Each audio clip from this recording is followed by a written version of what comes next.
It's really about people knowing their roles. People do good work, they get recognized for it. People feeling connected to the mission or purpose of the organization, feeling like the opinion actually matters in the organization, that they have a chance to do what they do best. 10% of people say they've even been asked how they like to be recognized. Just, recognizing people in the way that they want to be recognized when they do good work. It's overlooked all the time. So getting those basics right, what that does, Tim, is it leads to trust. The first level of creating change is just listening to employees and getting feedback from them. And we call it, we measure it through, call it an accountability index, but it's basically just asking, did people get feedback and was it useful? Was it used to create some change?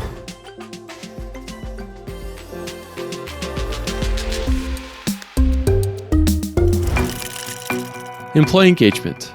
What does it really mean? And what will it take to create real engagement? How can leaders ensure their teams feel truly connected and driven to succeed? I'm Tim, and welcome to Future Work, the podcast for HR professionals navigating the fast-changing world of work. Each episode equips you with the insights and tools to lead today and prepare for what's next. Today, I'm joined by Jim Harter, Chief Scientist for Workplace Management and Wellbeing at Gallup. With nearly 4 decades of experience, Jim shares how leadership is central to driving employee engagement and why taking that first step, no matter how small, is crucial. We'll also explore how tying engagement metrics to organizational performance can unlock lasting success for your team.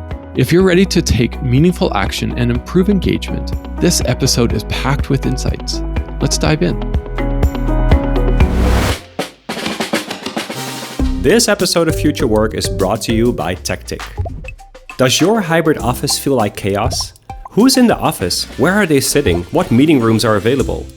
Luckily, I have a solution for you. Tactic is the #1 rated space logistics platform used by customers like Microsoft, Redbull, the United Nations, and Northwestern University to create order out of chaos. Tactic has a 100% customer satisfaction score on G2 because it was built from the ground up with the end user in mind. It's an all-in-one solution for hot desking, room reservations, and visitor management. Visit gettactic.com/work and start your free trial today. Thanks so much to the Tactic team for sponsoring this episode. And now onto the podcast. Jim, we are here, taking a little bit to get here. I know there's some rescheduling and on both of our ends. This conversation is timely.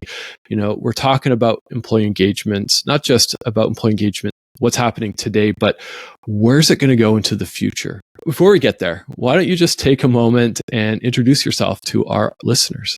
Great to be with you all. And thanks, Tim, for having me on. Really appreciate that. My name is Jim Harter, and I'm a Chief Scientist for Workplace Research at Gallup.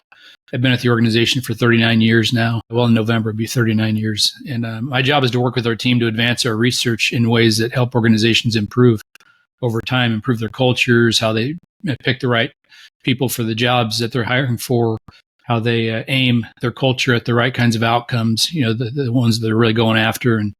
And so there's quite a bit of data collection that goes into that. We conduct the only true global survey of the working population in the world, representative sample of the world. We publish that once a year, and ongoing quarterly surveys here in the U.S. on the state of the workplace. So a lot of data, a lot of ongoing learning, and we also have thousands of organizations in our database, and so a lot of study of what's actually happening inside organizations in addition to the broader population polls that we conduct. Yeah, Gallup, when I think of employee engagement, Gallup comes to mind right away. It's you think of surveys, you think of not just the survey, but the data behind it. I think what would be good for our audience, for our conversation, is just to level set that definition of employee engagement. Because I think some people might just think of like, I'll just, use AI tool to generate a survey and that's engagement. We'll just measure, if people are happy or not. So from your perspective, what is employee engagement? Well, if you put it in kind of a nutshell, employee engagement is the involvement and enthusiasm people have for their work in their workplace. And there are different ways of getting at a good measure of employee engagement. We happen to, at Gallup, we've studied this for a long time.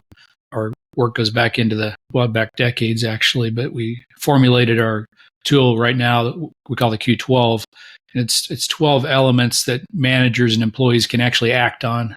And so it's a formative measure of engagement, but they're all aimed at involvement, enthusiasm. So if you really kind of get underneath that broad definition, it's really about people knowing their roles. People do good work, they get recognized for it.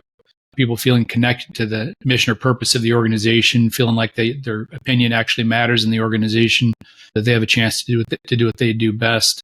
12 elements like that, opportunities to develop. We've tended to use a formative measure of engagement that is actionable, and it's been applied in a lot of organizations over the decades. And it's been a tool that we've been able to link to a lot of important outcomes organizations are interested in. So we've done, some of your audience might be familiar with a statistical technique called meta-analysis, which is it's really a study of a lot of studies. And we've replicated that 11 times now on that tool. And we have hundreds of other questions we ask as well. But really what you're trying to get at with employee engagement is a high bar metric that leads to high performance. As we get into the discussion, I guess we can kind of compare different types of measures and which ones don't work too well and that sort of thing. But it's too frequent, I think, for organizations to set a low bar when they measure employee engagement. So you mentioned happiness, and it's certainly good measures of employee engagement predict well-being. They lead to people having better lives in addition to being more productive. But it's not per se happiness. It's more about the essence of involvement. I feel really involved and enthusiastic about my work, and I look forward to coming to work. And as much time as we spend during our careers at work, it better be a good experience, or it's really going to have a negative effect on our overall lives. And in studying these organizations, Tim, over time, what's inspiring to me is that there's some that really double or even triple the global average on employee engagement because they do some very intentional things to get there. And we can talk about that too if you want.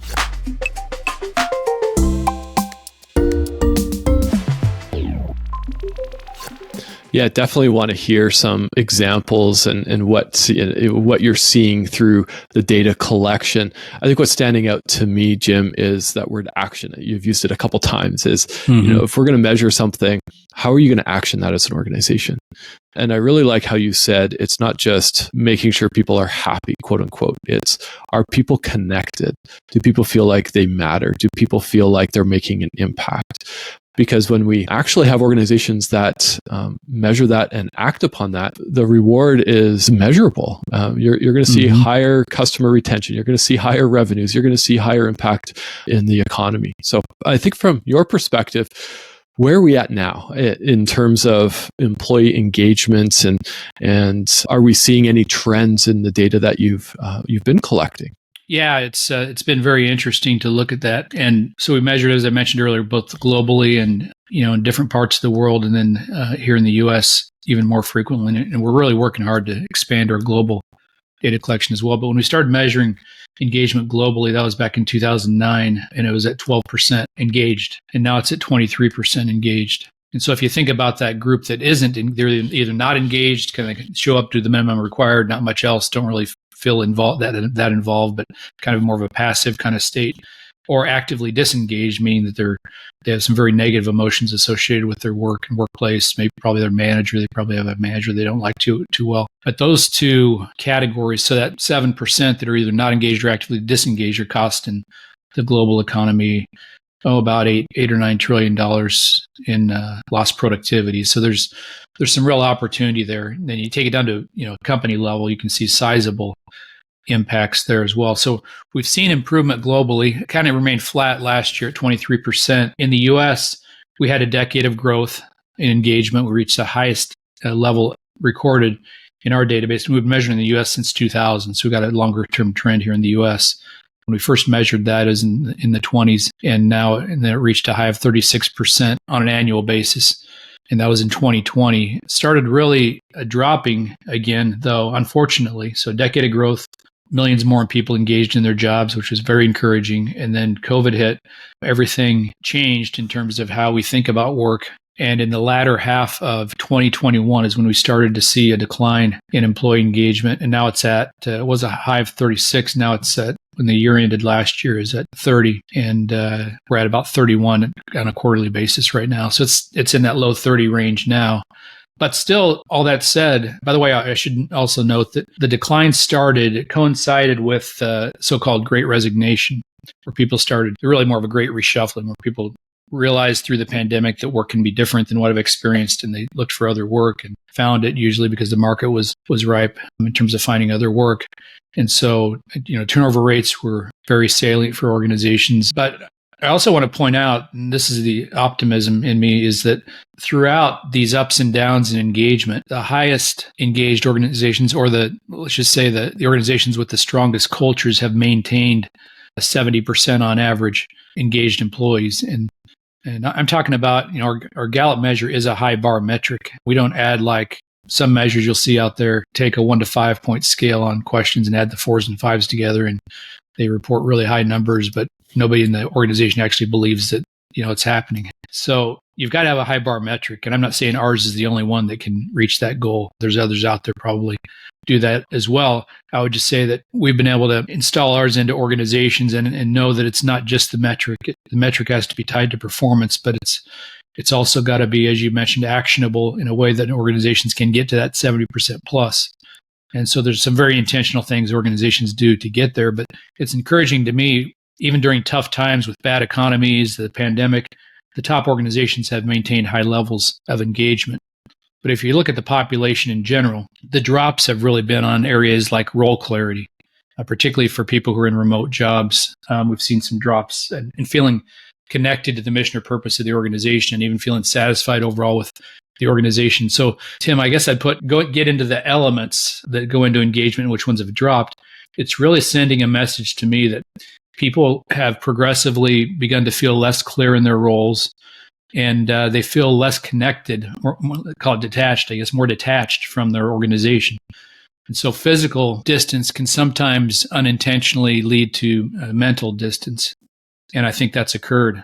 It doesn't mean it has to be that way. It doesn't mean that flexible work can't be very engaging. It can be, but we've got to have the right management in place to make that work.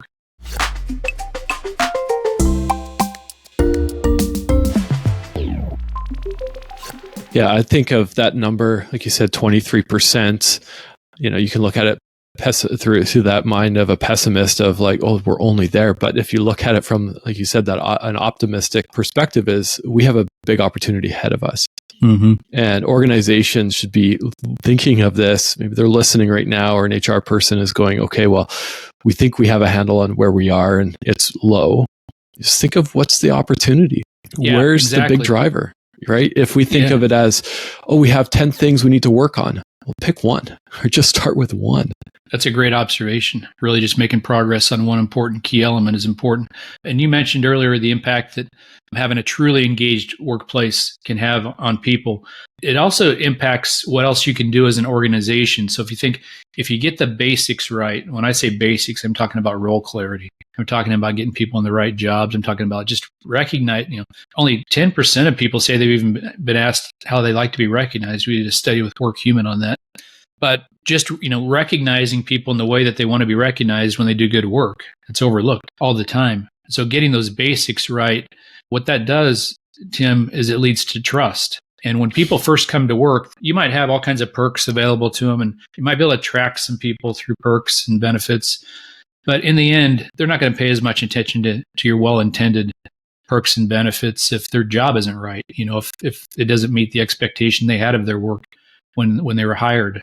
And so it is the foundational fundamentals, getting those right leads to trust. And when you have trust, you can do all the other aspirational things. We know there's a mental health crisis right now, right? We know organizations can't impact employees' mental health, but you're going to have a tough time building a culture that reduces the chances of mental health issues if you don't have trust. And trust starts with getting work fundamentals right. And that's having good managers who continually, have meaningful conversations with people at least once a week, and continually think about what each person's role is and how that needs to be redefined based on the challenges the organization's facing. Confused employees are not a good thing for the employee or the organization. So those basics are just so important. Yeah, I mean, there's so much even to unpack there, and I think we're not going to get to it all in the next bit. You touched on a few things: trust, that foundation of trust. You touched on confusion. You've touched on that role clarity. Somebody's listening to this, right? If you're looking at your workforce, does everybody know, and I've said this on various shows and episodes now, is if you went around to your organization, maybe you're virtual, and you just phone somebody up on your online platform and say, do you know how your role contributes to the success of the organization? Just ask that question and see what they answer. If the answer is, actually, I don't, you've got an opportunity there, right? But it starts with that trust, because somebody might not disclose that unless they have that trust. And how are you seeing through the data, through employee engagement, we know to drive that conversation with a manager and train that manager? When we see employee engagement and we see there's an opportunity, where do you advise organizations to start? Well, it really has to start with leadership. And anybody that reads our work knows that we do a lot of research on the manager, because we know the manager is such an important conduit for change. But it starts with the manager at the top, and that's your leadership. And they've got to make employee engagement something much different than just an annual survey. They've got to articulate why having an engaged workforce is important to the organization's objectives and what you're trying to get done, how it's important to the customers, how it's important to the efficiency of the organization, why it's so important to keep your star employees over time. And so you got to start with the strategy. You got to start with leadership, making it a very intentional part of the strategy. Organizations that create change over time also have really clear communication about why they're measuring what they're measuring. They can articulate how it leads to outcomes that they're trying to improve on.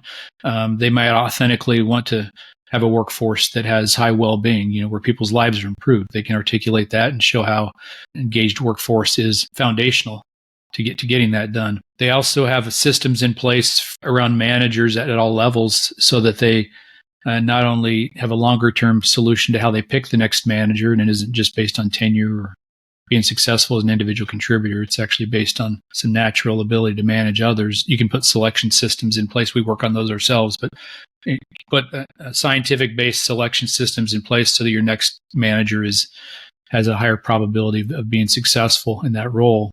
And then also, you mentioned training, Tim, but these organizations that do really a good job over time have some curriculum and a journey that managers can go on that includes a real shortcut is a strengths-based culture, where each manager and their employees know their strengths, their natural strengths, and they can leverage those strengths to do what they do best on a daily basis and to understand their role relative to their team members' roles. So there's some training and education that can include peer feedback, the basics of engagement, how it works with performance management. I think too often, and a trend that I've been seeing lately in the data, is that managers are progressively less engaged in their jobs.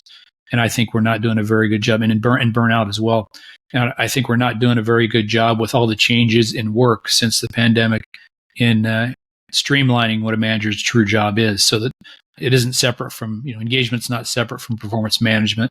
It's not, too often, you'll have a manager will have all these initiatives surrounding them, a wellness program over here, a performance management program over here, an engagement survey they're supposed to get feedback on over here, and training and development over in a different bucket. But you can pull those things together and simplify what a manager's role is and really get it down to its bare essence, which, essentially is having meaningful conversations with people at least once a week, if you really get it down to the bare essence. So that manager piece, they get right, and then they've got accountability. I think you can't build a great culture without accountability. And what I mean by that is that, managers know that they're responsible for engaging their teams, and in addition to all the other performance metrics that they've got in front of them.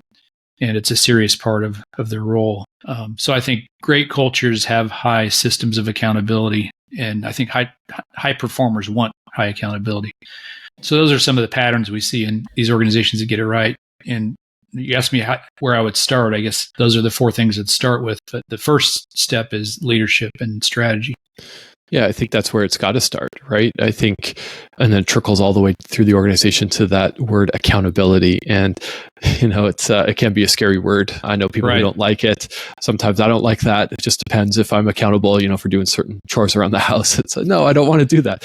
But we have to. Yeah, but it's so important to have that alignment in the organization, and people know what they're responsible for, and then hold that accountability. And accountability isn't a negative.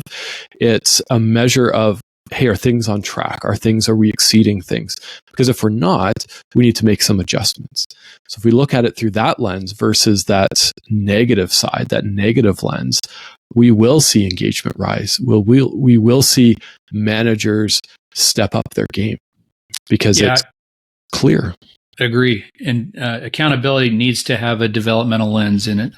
So we can have developmental accountability, right? Where people see how well they're doing, and then they see what their future can be, instead of it being, like a stick. It's got to be something that the individual invites, because it makes their job better. It makes their life better. They can see how they're contributing to the organization.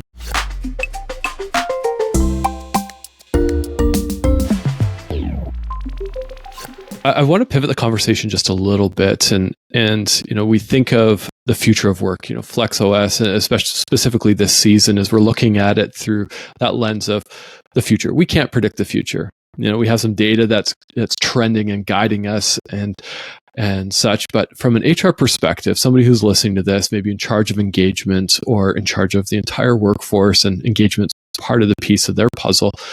What do you see as the workforce changes, it adapts AI, we're still in this remote hybrid workplace? What are the trends that you're seeing, and where do we see that we really need to focus on from an employee engagement perspective? Well, I think one thing that we've got to embrace, and I think a lot of organizations some are still struggling with it, but we have to embrace the things that were learned through this big forced experiment of a pandemic, where, people that could work remote, suddenly it was thrust upon them. And we learned a lot about autonomy and choice. When's the right time to be together? And we've got to be very intentional. I think the future of work is going to be very intentional conversations about, and not ignore the fact that in-person time still matters if you can make it, if you've got if people are in locations where you can make that work. But it's got to be planned. And so we're seeing that only, less than 15% of people tell us that they've talked to their team about when they're going to be together. So there's some low-hanging fruit there. But I think we've got to embrace the autonomy that people learned. But then at the same time, we've got to really, going into the future, be very planful and intentional about when we're remote and when we're not. It doesn't mean some people won't be full-time remote. We already know that's increased a lot for people that are in remote-ready jobs. There's like 30% of people. That's a massive increase from what was before the pandemic that are fully remote. And then you got about half of people are in a hybrid kind of situation. But the way that I think we can have that autonomy plus the accountability we talked about, and the planfulness, really does, and I probably can't say this enough, it comes down to having managers who are highly skilled to shorten the distance between people and have the right kind of conversations, so that they're building in that autonomy and flexibility at the same time that they're building in some structure so people have some predictability around them. Only 46% of people right now clearly know what's expected of them. That's a strongly agree on a 1 to 5 point scale. So the future has to start with basics like that. We have to make sure that we've got the right people in the manager role who have those frequent conversations. And the reason I say that is managers are the only ones in position in an organization to really get to know an individual and their work-life situation at the level, a leader can't know that about every employee.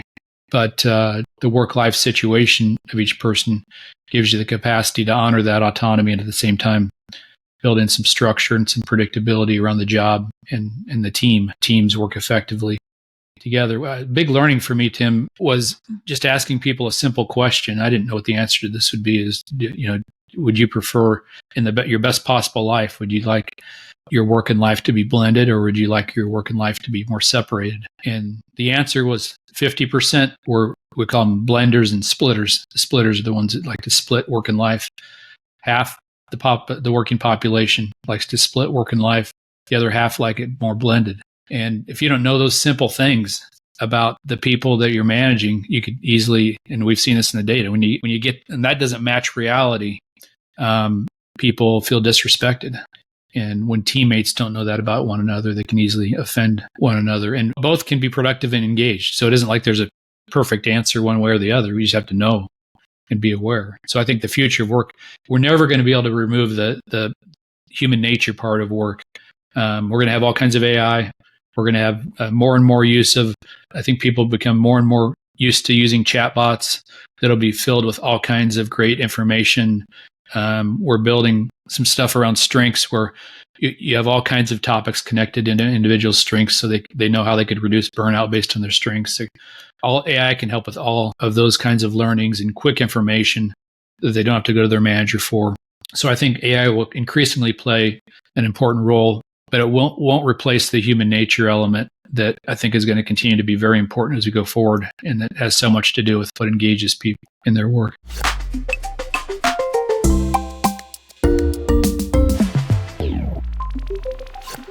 What's coming up for me, Jim, is the intentionality of the role, intentionality of the work. I think you said 43% only know what's expected of them in their 46, role. Yep. 46%. So we've got a long ways to go, especially if we are looking at this dispersed workforce. I've been reading some predictions in the future of work. It's going to be less about a 9 to 5, and it's going to be more about some gig work, or you need somebody to come in for a specific task. So you hire them for that specific task, and that person might be working for 3 or 4 different organizations doing that same thing. Whatever that looks like, it's making sure people know what's expected of them, know what the role is, and then caring about that person. I think that's what I'm getting out of that as well. Is, we talked about the mental health crisis. We've talked a little bit about burnout. We've talked about managers not necessarily knowing what is expected of them, which then could learn to burn out as well. Is getting that clarity. But what it comes down to is those, even that by that definition, engaged people in our organizations. And what does that look like for an organization? It might look different to different organizations. Is there an organization, maybe you can't say the name, that is doing it really well? That maybe is something that you've seen across a few different organizations that are just really doing it well. It's interesting because we award organizations that we evaluate, not just the measurement, but also we do interviews with them in terms of what they're actually doing behind the scenes to improve engagement. I think about an organization that's really practiced a lot of what we've been talking about here for a long time, Stryker, and they've gone through all kinds of mergers, acquisitions over time, but they've got a core. They know the importance of building the right culture, and that's how you blend cultures together, is focus on the fundamentals of human nature. They apply strengths in their workforce, and most of these organizations that end up being Gallup Exceptional Workplace Award winners do those kinds of things, but also very practiced in terms of selection. They've been doing it for decades, picking people for the right roles. So, it's just taking jobs that seriously, that you're putting science behind how you pick people for the next role, how you are equipping managers with the right tools to engage their workforce, training them effectively so that they know what the central part of their job is. The interesting thing about the winners of that award is that they're spread across geographies and industries. It isn't like a one industry kind of thing. If anybody goes to our website, gallup.com, you can see the full list of the winners over time. And it's something that we do every spring. And it shows that what we're talking about as an ideal state. Now, no company is ever at a perfect ideal state, right? Every one of these companies has challenges they're going through and working on, but they can solve those challenges much more efficiently because they've got a predictable culture, not a random culture that just these things don't just emerge and happen on their own. So they get to that level where it's predictable, and when people show up to work, they kind of know what the culture is going to be like. And I think in these well-run organizations, you're going to have very different models, even in terms of how they approach remote work. It comes down to the quality of the manager and how engaged the individuals are inside an organization matters like 4 times as much as where they're sitting, when they're working. So not that piece isn't important. It is, but the quality of the culture can, you can take on a lot of different dynamics in terms of what a culture looks like, and, the practices you put in place inside that model. It isn't like it's a cookie cutter kind of thing. It comes down to the culture, and every workplace culture is different, right? Organizations need to own who they are, their values, and values of one organization might be wildly different than another, but you need to be grounded in that and build out of there. What are the behaviors that are acceptable and unacceptable? What clients are we going to say yes to and no to? What rituals are we going to implement in our organization to drive that engagement, to care for our people? It trickles all the way down through your total rewards, retention, you name it. If you see a survey, what's a question that you've seen in surveys that just kind of make you cringe or shake your head, and a question that we should not be asking or we should avoid at all costs? That's a good question. Well, the questions that aren't very good are the ones that are too general. They're not behavioral and specific and actionable. So I think you can ask questions like, how loyal do people feel to the organization, but you can't really act on that on its own. So some general satisfaction questions aren't very good. We've got one that's actually pretty good because we ask about extreme satisfaction, and it's not actionable in and of itself, but it tells you a lot about, whether people feel connected to the culture of the organization or not. I guess I would just think about if there's any question on a survey that your managers can't take and do something with and act on, it would be one that there's probably a lot of examples, whether people are satisfied with the parking lot or not, how they feel about the perks and benefits. And I'm not saying those things aren't important, but they're not going to keep people engaged. It's really got to be about the job, and it's got to be behavioral for it to be a good question.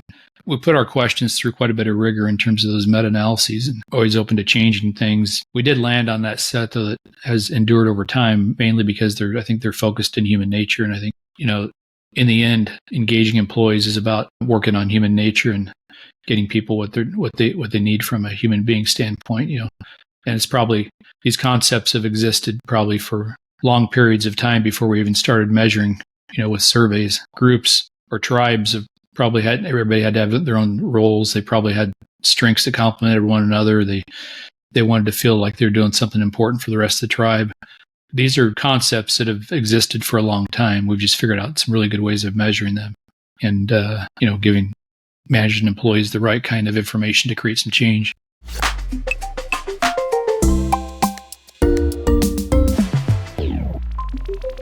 I think that's where we need to start is, not just, I hope somebody's not listening to this and saying, okay, we need to train our managers on how to do a one-on-one. Yeah, you need to do that from a tactical perspective.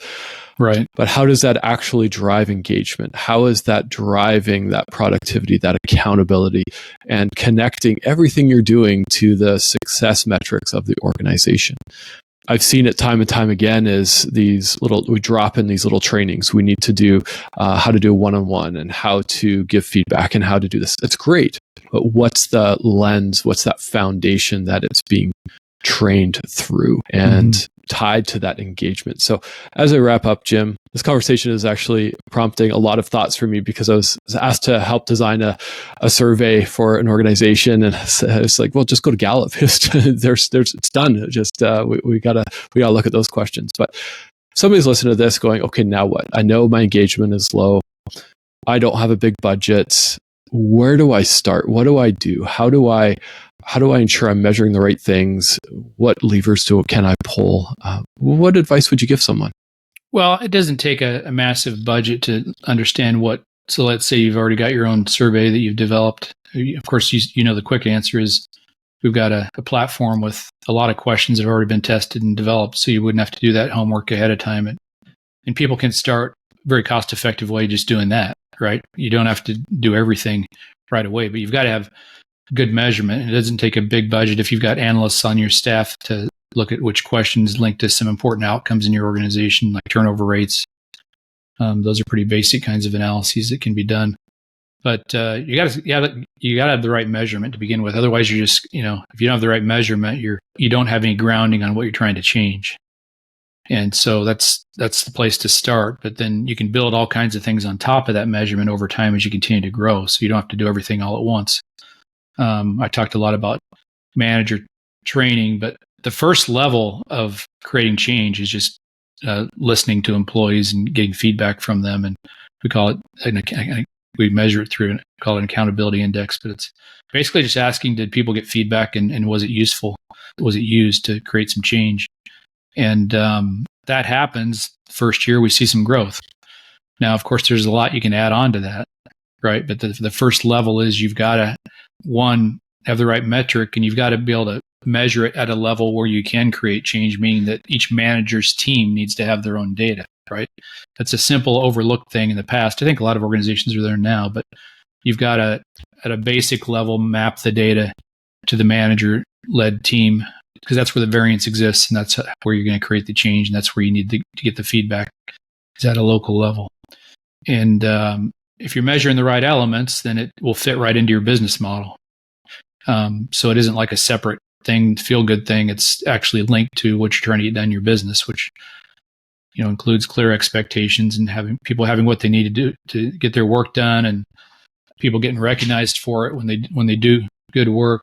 People feeling like they have chances to develop and progress, because if they don't, if they're promised something, they don't get it. Once they join your organization, they're going to be more likely to leave, and you'll lose a lot of star employees that way. So people do need to be able to see. Those are just some elements I know are really important to measure, but there's simple ways to start, and then you can kind of build on it over time as you keep progressing. And there's a lot of things you can add in, like strengths is a accelerant, because it helps people get to know each other more quickly. There's a concept in academia called interpersonal congruence, and it's really about methods in which you can get to know other people much more quickly. That might fit into some of the inclusion stuff you've worked on in the past, Tim, but we found that strengths is a method to get that interpersonal congruence very quickly, so people can very quickly get some language on each other that makes sense, and people will learn that person is a lot like me in some ways I didn't know, or they're different, and that difference helps our team because they can do something I can't do. That's a simple add-on, cost-effective, that accelerates engagement. There's easy ways to start, and then you can just kind of build over time. As you start seeing some growth, you can keep accelerating that growth. I see it as, just to summarize that up, is there's an action plan right there, which you just laid out for folks. And you'll probably implement a survey, and you probably will get feedback and go, I don't know what to do with this. And then you switch it up next time on the survey, or you might not get it right the first time, but you got to start. Because what I think is exciting is what you're talking about, Jim, is when you actually send off that survey, you have now an action plan, and you don't need to do it all now, but you need to start. And from an HR perspective, and even a business perspective, how does that then tie into the business strategy? Mm-hmm. Because all you have to do is hit the internet and search cost of disengagement. And when you see, if you have a workforce that's disengaged, it's costing you money. And so it's an important thing to focus on now to plan for that future. So Jim, I appreciate you coming on. I know people are going to have questions and want to know more. How can people find you, or how can people learn more about the work that you're doing? Well, our website has ongoing updates. Gallup.com, Gallup.com has ongoing updates of our research continuously, but I'm also active on LinkedIn. So shoot me an invite, and if you're interested, and I'll add you into our group, and we post updates on there, and run on a pretty frequent basis. And we've got a big LinkedIn site at Gallup as well, but I've got an individual one too. If you want to connect there, that'd be great. Yeah. Those are two things I'd say right off the bat. Sounds good. And we'll put those links in the show notes, and so people can track you down if they want to know more and understand employee engagement and the well-being of your team. Jim, I appreciate you coming on. I know you're a busy person, but taking time just to talk to us here at FlexOS and our audience, it means a lot, because it means that not just us, but you are thinking of the future of work, thinking of the future of employee engagement. And so if you are listening to this, I encourage you to head to flexos.work. We have a lot of content there to help you plan for the future of work, and subscribe to the newsletter. If you haven't done so already, join over 40,000 other people on that newsletter, and we will send you weekly updates about the world of work. Jim, thanks again for coming on, and I really appreciate you. And for those who are listening, I hope you have a good one. Thanks for having me on, Tim.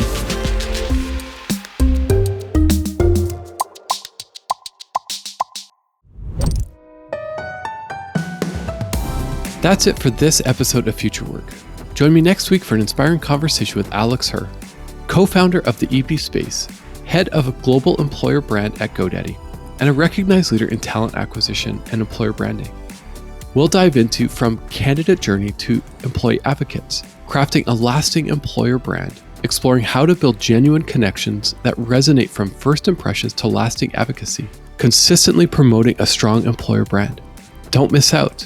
To get the notifications of new episodes, sign up for the Future Work newsletter at flexos.work/futurework.